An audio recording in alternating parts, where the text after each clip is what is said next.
আমাদের এই জীবনে অনেক কাজ করি আমরা। কারোর লক্ষ্য উদ্দেশ্য এমপি হওয়া, কারোর লক্ষ্য উদ্দেশ্য বড় ডাক্তার হওয়া, বড় লোক হওয়া, অনেক উদ্দেশ্য আছে। আমরা অনেক কিছু করি, কিন্তু আবার সব কিছু রেখেই চলে যেতে হয়, ঠিক না? আর একটা জিনিস বোঝেন, দুনিয়াতে কেউ আপন হয় না। যে বউ আপন, 2 ঘন্টা আপন থাকেতে 4 ঘন্টা ঝগড়া করে, আসে না নেই? যে ছেলে আপন, সে 2 ঘন্টা কথা শুনে তো 4 ঘন্টা কথা শোনেন না, ঠিক না বেঠি? যে ভাই আপন, সে ভাই 2 ঘন্টা আপন আর 2 ঘন্টা পর। যে বাবা আপন, যে সবচেয়ে আপন মা আপন, সেও দেখা যাচ্ছে আরেক ভাইয়ের কথা শুনে পর হয়ে যায়, হয় না? হয় না? হাজেরিন, দুনিয়াতে কেউ 16 আনা আপন হয় না। আমাদের এই জীবনটা পরকে আপন করার, মানুষকে খুশি করার জন্য একটা সংগ্রাম। ছোটবেলায় বাবা মাকে খুশি করার চেষ্টা করেছি, পারিনি, কত মারছে, ঠিক না বেঠিক? বড় হয়ে বান্ধবীদের বন্ধুদের খুশি করার চেষ্টা করছি, থাকেনি, ঠিক না বেঠিক? বিয়ে করে বউকে স্বামীকে খুশি করার চেষ্টা করেছি, 16 আনা কখনোই হয়নি, ঠিক না বেঠিক? কর্মক্ষেত্রে, জীবনে, সব জায়গায় আমরা 12 আনা ব্যর্থ, যদি 4 আনা সফল হইও, ঠিক না বেঠিক? একজনই আছেন যাকে আপন করলে তিনি কখনো পর হন না, তিনি কে? আল্লাহ। আল্লাহকে আপন করতে পারলে সব সময় আল্লাহকে সাথে পাবেন। যদি আল্লাহকে আপন করে নিতে পারেন, আপনার বিপদে আপদে কষ্টে দুঃখে সব সময় মনে হবে আল্লাহ আপনার সাথেই রয়েছে। যে বেদনা কারোর কাছে বলা যায় না, বউয়ের কাছে বলা যায় না, মায়ের কাছে বলা যায় না, যে আনন্দে কাউকে শরীক করা যায় না, যদি আল্লাহকে আপন করতে পারেন, সেই আনন্দে আল্লাহকে শরীক করতে পারবেন, সেই বেদনার কথা আল্লাহর কাছে বলে বুকটাকে হালকা করতে পারবেন। কথা কি বুঝতে পেরেছেন? কাজেই ভাইরা, আসেন না সবাই নিয়ত করি যে এত সহজ কাজ আমরা নিয়ত করলাম, আল্লাহ আমার বাকি জীবন যতটুকু আছে, 1 দিন হোক আর 100 বছর হোক, আমি তোমার ওলি হওয়ার চেষ্টা করব। আল্লাহ তাআলা সকলের নিয়ত কবুল করে নিন, আমিন। এখন প্রশ্ন হলো, আল্লাহর ওলি হতে কি লাগবে? কোরআন কারীমের 2টো আয়াত আমি আলোচনা করার চেষ্টা করব। আল্লাহ তাআলা তৌফিক দান করুন, আমিন। আল্লাহ তাআলা ওলির পরিচয় দিয়েছেন। দুর্ভাগ্যবশত বাংলাদেশের মানুষ, আমরা কিন্তু ওলি আল্লাহদের খুব ভক্ত, ঠিক না বেঠিক? এটা বাস্তব, কারণ ওলি আল্লাহরাই এদেশে দিন এনেছেন। ওলি আল্লাহদের ভক্ত হওয়া, মহব্বত করা খারাপ জিনিস না, কিন্তু সমস্যা হলো ওলিকে কিভাবে চিনব? ওলির চিহ্ন কি? যে ব্যক্তির পাগড়িটা খুব সুন্দর, সে ওলি, ঠিক না? তালি মনমোহনরা সিং, সেও তো বড় ওলি, ঠিক না? যার জুব্বাটা খুব সুন্দর, সে আল্লাহর ওলি, ঠিক না? তাহলে তো ইন্ডিয়ার সাই বাবা আর খ্রিস্টানদের পোপ, সেও আল্লাহর ওলি হয়ে যেত। কথা বুঝতে পারেননি? যার দাড়িটা খুব বড়, সে আল্লাহর ওলি নাকি? তাহলে তো রবীন্দ্রনাথ ঠাকুর আল্লাহর ওলি হয়ে যেত। কথা বোঝেননি? যে অলৌকিক কাজ দেখাতে পারে, যে ফু দিলে বোতল ফেটে যায়, কাছে গেলে মনের কথা বলে যায়, নাম বলে দেয়, যে দোয়া দিলে রোগ ব্যাধি সেরে যায়, সে তো আল্লাহর ওলি, ঠিক না? তাহলে ভাইরা, ইন্ডিয়াতে শত শত সাধু আছে, শত শত সাই বাবা আছে, এরা সব আল্লাহর মহা ওলি হতো। একবার আশীর্বাদ করলে মন্ত্রী হয়ে যায়, গেলেই বলে দেয় তোর এই রোগ, তুই ওই কাজ কর। ওরা তো আল্লাহর ওলি, ঠিক না? হাজেরিন, এই জায়গায় বড় ফিতনা, বড় সমস্যা। বাংলাদেশের মানুষ এখানেই ঠকে গেছে। ওলিকে মহব্বত করে, ওলি কিভাবে চিনতে হয় চেনে না। কারণ এই না চেনার কারণ ভাইরা, ছোট্ট একটা কথা না বললেই নয়, সবাইকেই বলতে হয়। কারণ আমরা মুসলমান, দিনের অনেক আবেগ আছে। দেখেন কত মানুষ আপনারা দিন শুনতে আসছেন, তাফসীরুল কোরআন শুনতে আসছেন, বছরে একবার লক্ষ লক্ষ টাকা খরচ করে, কিন্তু এই কোরআনটা আপনারা সবাই পড়েছেন তো? সবাই পড়েছেন? কোরআন পড়েছেন তো সবাই? কোরআন তরজমা সবাই পড়েছেন? হাজেরিন, জান্নাতটা কার? আল্লাহ তো তার জান্নাতকে ফুরফুরার পীর সাহেবকে আপাতত লিজ দিয়েছেন, ঠিক না? জানেননি? তবে অন্য কোনো পীরকে তো লিজ দিয়েছেন, না হলে মৌলানা সাহেব কোনো দলের নেতাকে তো লিজ দিয়েছেন। জান্নাতটা কার? আর কোরআনটা কার? আল্লাহর কোরআন পড়বেন না, বুঝবেন না, আল্লাহর জান্নাতে যাবেন, এটা বড় কঠিন। যদি ঈমান বাঁচাতে চান, আলেমদের মুখে শুনতে হবে, ওয়াজ শুনতে হবে, সব ঠিক আছে, মশলা শুনতে হবে, কিন্তু সাথে সাথে একটা কাজ করতে হবে, সেটা হলো আল্লাহর কোরআন পড়তে হবে। কথা বোঝেননি? কোরআন না পড়ার কারণে হুজুরেরা আমাদের একবার এই কান ধরে টানে, আর একবার এই কান ধরে টানে, যে যা বলে আমরা দৌড়াই। আল্লাহ তাআলা কোরআনের প্রথম আয়াতে প্রথম কথা কি নাজিল করেন? ইকরা, ইকরা বিসমি রাব্বিকাল্লাযী খালাক। ইকরা মানে শোনো, ঠিক না? পড়ো। আমরা কি পড়ে মুসলমান না শুনে মুসলমান? আল্লাহ বললেন পড়ে মুসলমান হও, পড়ো পড়ো পড়ো। আমরা মারা যাওয়ার পরে ফেরেশতারা আমাদের 3টে প্রশ্ন করবে, জানেন তো? মার রব্বুকা ওমা দিনুকা ওমান নাবিয়ুক, তোমার রবকে, তোমার দিন কি, তোমার নবীকে। যে প্রশ্নের উত্তর দিতে পারবে না সে বলবে হা হা লা আদরি সামিআতুন নাস ইয়াকুলুনা শাইআন ফাকুলতু, হাই হাই আমি তো জানি না, আমি মানুষদেরকে শুনতাম কি জন্য বলতো, আমিও শুনে শুনে বলতাম, কিন্তু এখন তো মনে পড়ছে না। এই লোক শোনাউল্লাহ না পড়াউল্লাহ? শোনাউল্লাহ না পড়াউল্লাহ? আর যে পাশ করবে তাকে ফেরেশতারা 4 নম্বর প্রশ্ন করবে। খুব খেয়াল করেন, কিন্তু প্রশ্ন কিন্তু 3টে না 4টে। চতুর্থ প্রশ্ন তারা করবেন, ওমা ইউদরিক বিমা দারাইতা, তুমি যে এই 3টে প্রশ্নের উত্তর সঠিক সঠিক বলে দিলে, কিভাবে জানলে, কোথা থেকে শিখলে? ওই ব্যক্তি উত্তর দেবে, কি উত্তর দেবে? রাসূল সাল্লাল্লাহু আলাইহি ওয়াসাল্লাম বলে দিয়েছেন, ক্বারাতু কিতাবাল্লাহ ওয়া সাদ্দাকতু আয়াতিহি ওয়া সাদ্দাকতু রাসূলুল্লাহ, আমি আল্লাহর কিতাব পড়েছিলাম, ক্বারাতু পড়েছিলাম, আল্লাহর কিতাবের ভিতরে আল্লাহ আয়াতগুলোতে যা যা বলেছেন আমি সত্য বলে বিশ্বাস করেছিলাম, অর্থাৎ পড়েছিলাম, বুঝেছিলাম, আল্লাহ যা যা বলেছে সত্য বলে মেনে নিয়েছিলাম। অন্য রিওয়ায়াতে আল্লাহর নবীর কথাগুলোকে সত্য বলে মেনে নিয়েছিলাম, এই জন্য আমি উত্তর দিতে পেরেছি। এ লোক পড়াউল্লাহ না শোনাউল্লাহ? এ লোক পড়াউল্লাহ না শোনাউল্লাহ? তো ভাই কোন দলে যাবেন জানি না, আমার বড় ভয় হয়। শুধু শোনাউল্লাহ হয়ে ভাইয়েরা নাজাত পাওয়া যাবে কিনা আল্লাহই ভালো জানেন। আল্লাহ আপনার অন্তর জানেন, চেষ্টা জানেন, সাধ্য জানেন। আপনি সাধ্য মতো চেষ্টা করলে আল্লাহর কাছে পেয়ে যাবেন। কিন্তু যদি আল্লাহ দেখেন যে আমার বান্দা অবহেলা করে, তাহলে কি করবেন? হাজরিন, আল্লাহর দিন খুব সহজ। আমি লম্বা করতে পারবো না, অনেকগুলো বিষয় রয়েছে, শুধু একটুই বলবো ভাইরা, আমি আপনাদেরকে আমার লেখা বই পড়তে বলছি না। কার বই পড়তে বলছি? সবার ব্যাপারে মতভেদ আছে, কোরআনের ব্যাপারে মতভেদ আছে। কোরআন আমরা পড়ি না, কোরআন সহি পড়া শিখবেন, শুধু তেলাওয়াত করবেন না, তরজমাও পড়বেন। কোরআনের আরবি বুঝে কোরআন বোঝাটাই হলো উচিত। যখন আরবি জানবেন না, কোনো ভালো আলেমের কাছে যে দর্শে কোরআন শিখবেন, অথবা কোনো ভালো আলেমের অনুবাদ, তরজমা, তফসির নিয়ে পড়ে পড়ে পড়ে পড়ে কোরআনের অর্থ বোঝার চেষ্টা করবেন। বুঝতে পেরেছেন তো? আল্লাহ কোরআন কারিমে বলেছেন, আল্লাযীনা আতাইনাহুমুল কিতাবা ইয়াতলুনাহু হাক্কা তিলাওয়াতিহি উলাইকা ইউমিনুনা বিহি, যাদেরকে আমি কিতাব দিয়েছি তারা এই কিতাব হক তেলাওয়াত করে। হক তেলাওয়াত অর্থ হাদিস শরীফে এসেছে, বুঝে তেলাওয়াত করে, হৃদয় দিয়ে অনুভব করে তেলাওয়াত করে। আল্লাহ তাআলা বলছেন এরাই হলো সত্যিকারের ঈমানদার। কথা বোঝেননি? তাহলে কোরআনের হক তেলাওয়াত মানে বুঝে তেলাওয়াত করা, আর না বুঝে তেলাওয়াত করা তাহলে কি তেলাওয়াত? হাই হাই, কথা বলেন না কেন? না বুঝে তেলাওয়াত করা কি তেলাওয়াত? না হক তেলাওয়াত। বুঝে তেলাওয়াত যদি হক তেলাওয়াত হয়, তাহলে না বুঝে তেলাওয়াত না হক তেলাওয়াত। তারপরও আপনি সাধ্যের ভিতরে চেষ্টা করেছেন, বোঝেননি, আল্লাহ আপনাকে পুরো সওয়াব দেবে। কিন্তু আপনি চেষ্টা করেননি, তাহলে তো মুশকিল। একজন মানুষ আমার কাছে আসছে, হুজুর আমি রিক্সা চালাই, গরিব মানুষ, জামা টামা থাকে না, টুপি থাকে না, নামাজ রুখতে হয়, টুপি ছাড়া জামা ছাড়া নামাজ পড়লে কি হবে? আমি কি বলবো ভাই? হবে। ওই লোকটা বললো আলহামদুলিল্লাহ, জীবনেও আর টুপিও কিনবো না, জামাও কিনবো না। এইবার কি হলো? এটা কিন্তু ঠিক হলো না।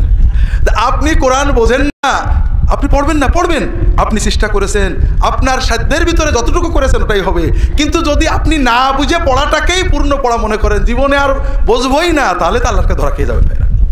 আমরা অনেকে ওলামায়ে কেরামু কোরআন বুঝে পড়াকে ভয় পায়, কোরআন বুঝে পড়ে ভুল শেখে কিনা। হাজরিন, অনেকে বলেন কোরআনের তফসির পড়তে 19 রকম এলেম লাগে। শুনেছেন না কিরকম কথা? শুনেছেন? তাহলে ভাইরা, যেটা বলছিলাম ভাইরা, কোরআনের তফসির পড়তে 19 রকম এলেম লাগে, তাহলে কোনো বই পড়া যায় না। হাদিস মুহাদ্দিস হতে 17 রকম এলেম লাগে, ফকিহ হতে 30 রকম এলেম লাগে, ওয়াইজ সুফি হতে, পীর হতে 30 রকম এলেম লাগে। তাহলে আপনারা ইহয়া উলুমুদ্দিনের তরজমা পড়তে পারবেন না, বেহেশতি জওহরও পড়তে পারবেন না, হারাম। ফাজাইলে আমল পড়তে পারবেন না, হারাম। মুনতাখাবুল হাদিস পড়তে পারবেন না, হারাম। রিয়াদুস সালেহিন পড়তে পারবেন না, হারাম। যদি তফসির করা আর তফসির পড়া এক হয়, তাহলে সব বই পড়াই তো আরাম হয়ে যাবে। কথা বোঝেননি? তফসির করার জন্য এলেম লাগে, মুহাদ্দিস হওয়ার জন্য এলেম লাগে, ফকিহ হওয়ার জন্য এলেম লাগে, সুফি হওয়ার জন্য এলেম লাগে। কিন্তু তাসাউফের বই লেখা বই পড়ার জন্য, হাদিসের লেখা বই পড়ার জন্য, আমলের লেখা বই পড়ার জন্য, ফেকার লেখা বই পড়ার জন্য কোনো এলেমই লাগে না। না এলেম আলাদের জন্যই তো বইগুলো লেখা হয়। কথা বুঝতে পারেননি? বড় কষ্ট লাগে ভাইরা। আমরা মানুষদেরকে কোরআন থেকে সরিয়ে নিতে চাই, এর কারণ অন্য কিছু না। যখন কেউ কোরআন পড়ে তখন আলেমদেরকে নানা রকম প্রশ্ন করে। আমাদের সমাজে আলেম ওলামারা নির্যাতিত, নিপীড়িত, নিগৃহীত, বঞ্চিত। গরিব মানুষ বেতন পায় 5,000 টাকা, ইমামতি করে, গায়েল শোনে, সব জায়গায় বই পড়ার সুযোগ পান না, গবেষণার সুযোগ পান না। যদি মুসল্লি এসে উল্টোপাল্টা প্রশ্ন করে উনি পড়বেন কোথায়, বকা দিয়ে দেন, কেন এইসব পড়ো, তুমি কি সব নাসেক মানসুক জানো নাকি? কথা বুঝতে পেরেছেন? ওলামায়ে কেরাম অনুরোধ করব, এটা 100 বার ঠিক, ওলামায়ে কেরাম মাজলুম, কিন্তু তাই বলে আপনার দ্বারা যেন দিনের ক্ষতি না হয়। আপনি উত্তর দিতে না পারলে বলবেন যে ভাই ঠিক আছে, আপনি কোরআনের তরজমা পড়েছেন ভালো, এর উত্তরটা আমি আমার উস্তাদদের আলেমদের থেকে জেনে আপনাকে পরে জানাবো। অথবা বলেন আমাকে আলেমের কাছে যান। মানুষদেরকে কোরআন পড়তে, কোরআন বুঝতে আপনি বাধা দেবেন না ভাইরা। উলামায়ে কেরামের কাছে যেতে হবে, কিন্তু এই লক্ষ লক্ষ মানুষ কেন গোমরা হয়ে যাচ্ছে আমার বড় ভয় লাগে। আমাকে অনেকে বলেন হুজুর কোরআন পড়ে গোমরা হয়ে যাবে, নাউজুবিল্লাহ। এই যে সমাজের লক্ষ লক্ষ মানুষ শিরকে ডুবে আছে, বিদআতে ডুবে আছে, পাপে ডুবে আছে, বেপরদা চলছে, জেনা ব্যভিচার করছে, মদ খাচ্ছে, সুদ খাচ্ছে, কবরে সেজদা করছে, পীরের সেজদা করছে, দ্বীনের নামে শিরিক কুফর করছে, এরা কোরআন পড়ে করছে না পড়ে করছে ভাইরা? কোরআন পড়ে কেউ এইসব করে না। কোরআন পড়ে খুব কম লোকই ভুলভাল করে, অধিকাংশ মানুষই ভালো হয়ে যায়। কথা বলেন না? এখন কেউ যদি বলে মাদ্রাসায় পড়ে অমুক লোক চোর হয়েছে, 100 জনের ভিতর 2 জন লোক খারাপ হয়েছে, কাজেই মাদ্রাসায় পড়া যাবে না, কথা কি ঠিক হবে ভাইরা? কেউ যদি বলে দাড়ি রেখে অমুক লোক অন্যায় কাজ করেছে, কাজে দাড়ি মানি রাখা যাবে না, এটা কি ঠিক হবে ভাইরা? না। কাজেই আমার অনুরোধ হলো, ভাইরা যদি সত্যিকারের ইমান বাঁচাতে চান, ইমান নিয়ে জান্নাতে যেতে চান, আল্লাহর ওলি হয়ে জান্নাতে যেতে চান, সব কথা বলবো, প্রথমে যে কথা হয়তো শেষে বলা হবে না, ভুলে যাব, আল্লাহর হস্তে নিজের ইমান নিজে বাঁচাতে হবে ভাইরা। নিজে কোরআন পড়ুন, সহি তেলাওয়াত শিখুন, কোরআনের তর্জমা পড়ুন।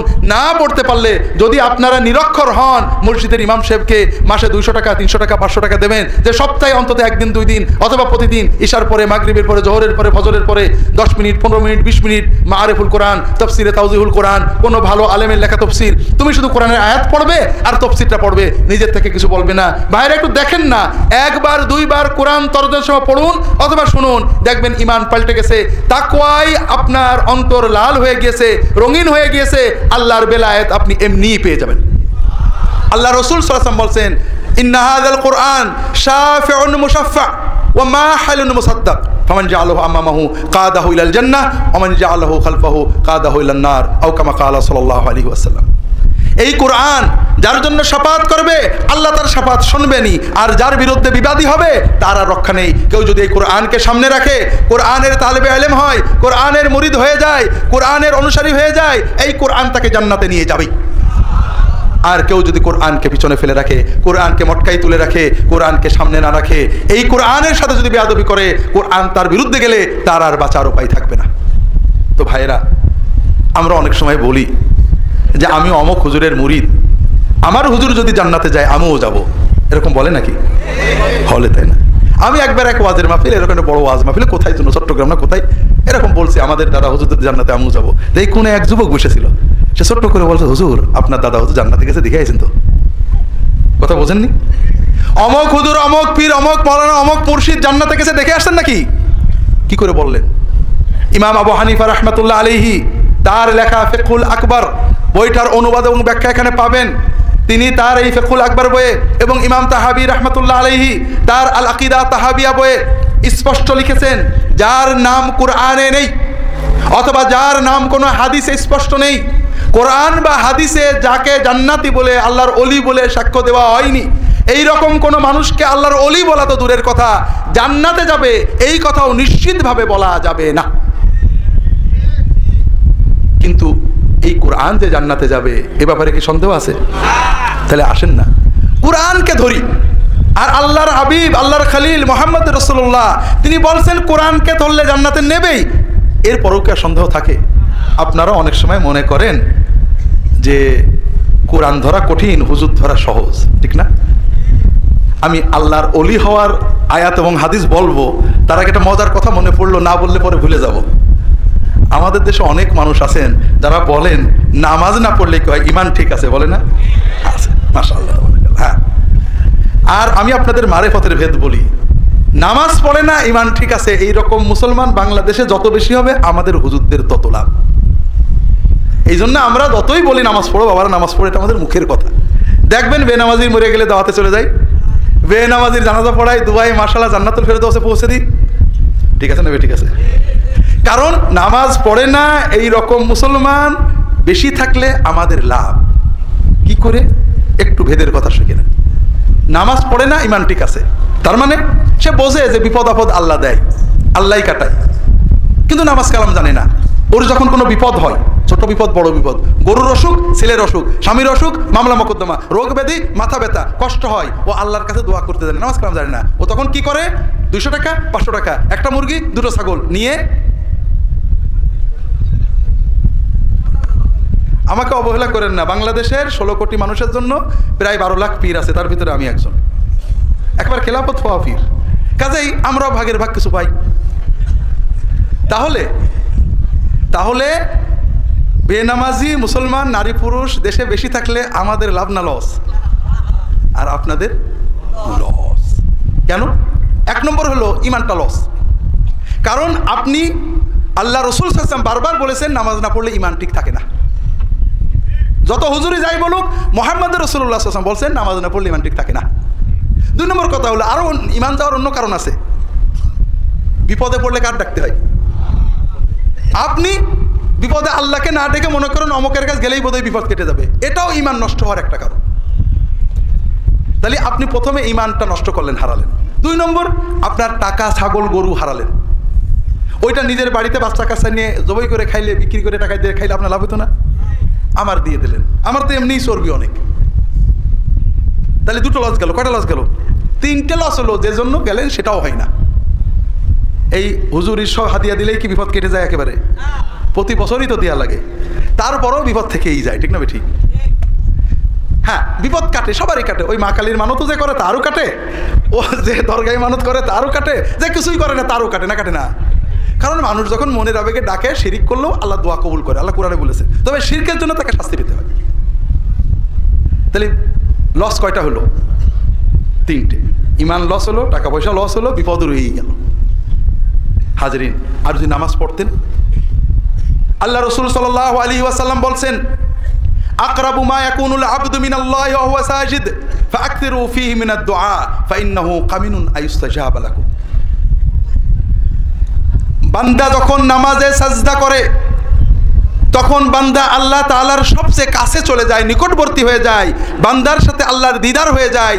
ওই সাজদার ভিতরে তোমরা বেশি বেশি করে আল্লাহর কাছে দোয়া করবে। নামাজের সাজদার ভিতরের দোয়া আল্লাহ কবুল করার সম্ভাবনা খুবই খুবই বেশি। কাজেই যে মানুষ নামাজ পড়তে পারে, নামাজে আল্লাহকে ডাকতে পারে, নামাজ পড়ে আল্লাহর কাছে দোয়া করতে পারে, ওর কোনো বিপদ থাকে না। আমি আপনাদের নিশ্চয়তা দিয়ে বলছি, নামাজটা মন দিয়ে পড়েন। নামাজের সেজদায় রাসূলুল্লাহ সাল্লাল্লাহু আলাইহি ওয়াসাল্লাম যে সুন্দর সুন্দর দোয়া পড়তেন, পড়েন। 1টা মাস পড়ে দেখেন, আপনার কোনো বিপদ থাকলে আপনি আমাকে বলেন। আপনারা মনে করেন নামাজ পড়া কঠিন, হুজুরের কাছে যাওয়া সহজ। ঠিক, এই কথাটা, চিন্তাটাকে ঠিক। নামাজ আমার মালিকের সাথে পড়বো, 2 মিনিট 5 মিনিট মালিকের সাথে কথা বলবো, আর হুজুরের কাছে যাব, গাড়ি উঠবো, গাড়ি চড়বো, টাকা নেব, হাদিয়া নেব, দেব, আবার টেনশন করব। সহজ কোনটে? আল্লাহু আকবার। বাইরে একটা কথা বলি, হয়তো টিভিতে কেউ কেউ শুনেছেন, আমার জীবনে অনেক কথা আছে। ইসলামিক টিভিতে তখন প্রোগ্রাম করি, আমি কোন কোন দিনে প্রোগ্রাম করি, লাইভ প্রোগ্রাম, জানে তো সবাই। টিভি প্রোগ্রামের আগে বসে আসি, কিছুক্ষণ আগেই পৌঁছে যেতাম।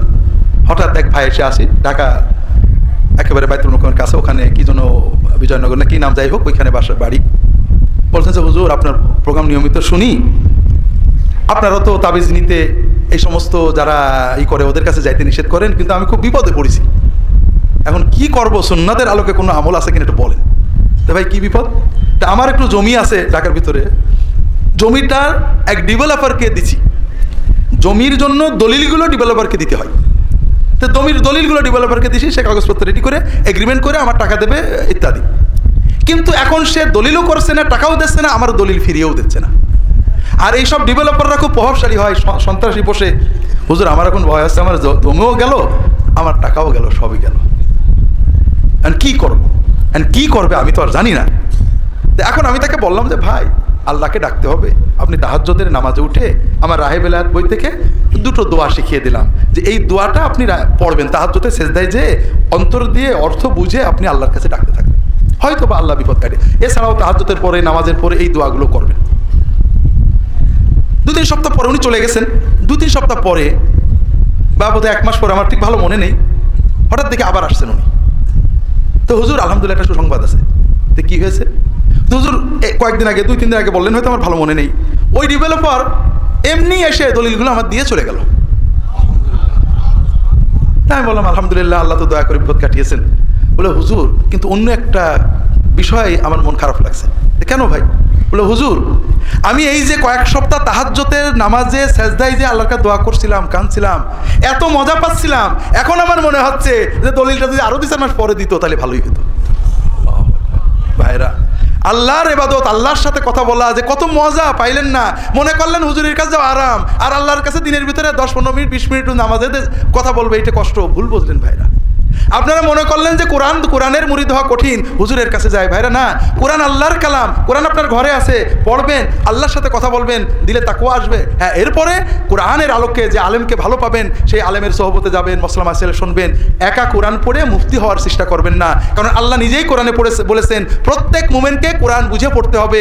ইয়াতলুনা হাক্কা তিলাওয়াতিহি।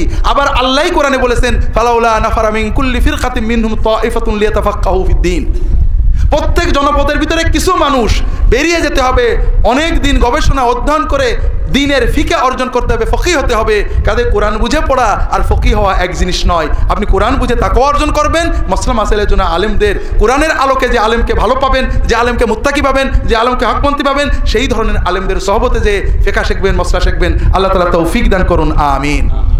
হাজরিন, একথা বলার উদ্দেশ্য, আল্লাহ কোরআন কারিমে ওলি কে তা বলে দিয়েছেন।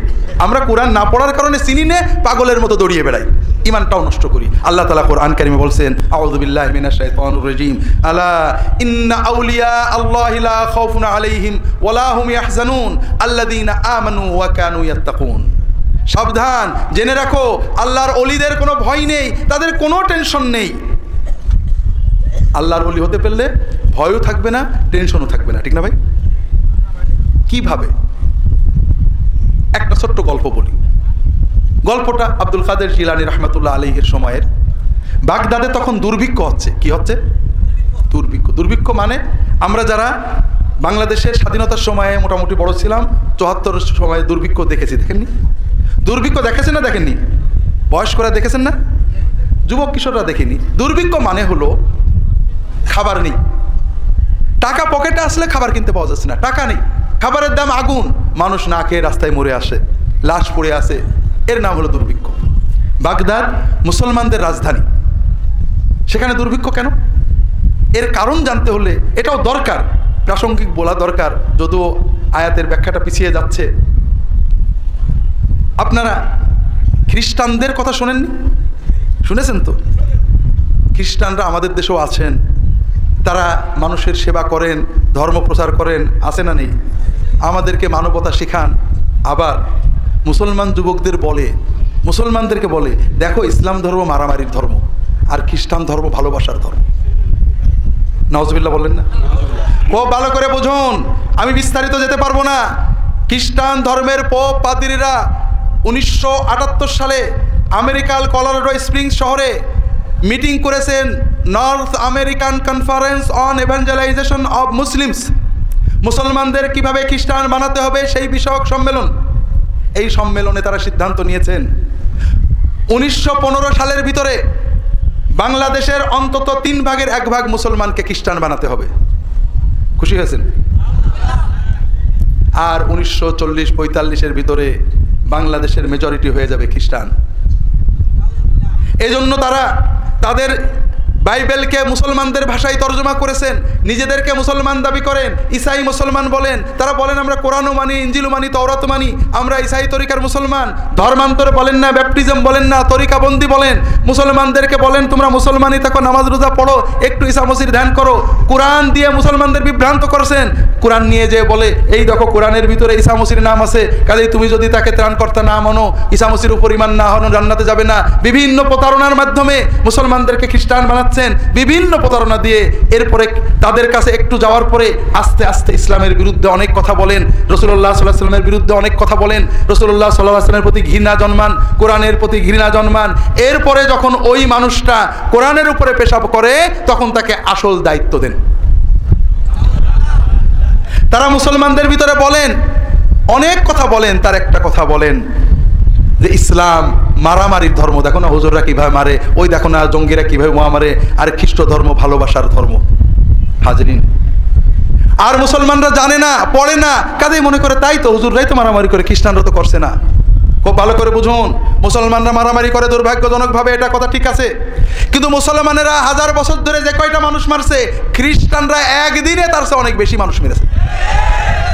একটু পড়েন, বেশি পড়া লাগবে না, এখানে একটা বই আছে কেতাবুল মুকাদ্দাস, ইনজিল শরীফ, ইসাই ধর্ম আমার লেখা, একটু পড়েন। ইন্টারনেট সব লিঙ্ক দিয়ে দিয়েছি, ইন্টারনেটে যে লিঙ্ক দেবেন, উইকিপিডিয়া পড়বেন, খ্রিস্টান লেখকদের লেখাই পড়বেন যে ধর্মের নামে, ধর্ম প্রচারের নামে, ধর্ম বিরোধীদের মারার নামে, হেরেসির নামে, হেরেটিকদের বিরোধিতা করার নামে, ক্রুসেডের নামে, ধর্ম খ্রিস্ট ধর্ম প্রচারের নামে গত 2000 বছরে অন্তত 2-3 কোটি মানুষকে তারা জীবন্ত নির্মমভাবে শান্ত মাথায় হত্যা করেছে, জীবন্ত আগুনে পুড়িয়ে মেরেছে।